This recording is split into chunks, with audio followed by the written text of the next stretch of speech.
நிதியமைச்சர் மரிய வில்சன் ஒன்றும் இங்கிலாந்து அரசர் அல்ல என்று உயர்நீதிமன்றம் கடும் கண்டனம் தெரிவித்துள்ளது. நிதியமைச்சர் மரிய வில்சனுக்கும் அவரது சகோதரருக்கும் இடையேயான பிரச்சனையில் புதுச்சேரியில் உள்ள சகோதரரை மரிய வில்சன் வீடு புகுந்து தாக்குதல் நடத்தியது தொடர்பான வழக்கு புதுச்சேரி நீதிமன்றத்தில் நடைபெற்று வருகிறது. இந்த வழக்கில் நீதிமன்றத்தில் முன்னிலையாவதில் இருந்து விலக்கு கோரி சென்னை உயர்நீதிமன்றத்தில் மரிய வில்சன் மனு தாக்கல் செய்திருந்தார். இந்த மனு நீதிபதி வி லட்சுமி நாராயணன் முன்பு இன்று விசாரணைக்கு வந்தது. அப்போது மனுதாரர் சார்பில் முன்னிலையான வழக்குரைஞர் சட்டப்பேரவை கூட்டத்தொடர் நடைபெற்று வருவதால் அமைச்சர் முன்னிலையாகவில்லை என்று கூறினார்.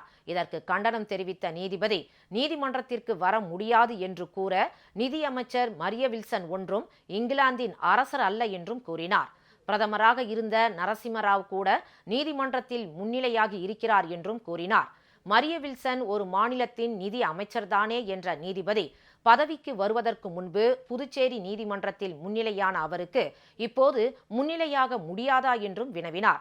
அமைச்சர் என்பவர் சட்டத்துக்கு மேலானவர் அல்ல என்றும் எந்த தேதியில் அவர் முன்னிலையாக முடியும் என்று கேட்டு இன்று பிற்பகலுக்குள் கூறுமாறு தெரிவித்த நீதிபதி விசாரணையை பிற்பகலுக்கு ஒத்திவைத்தார்.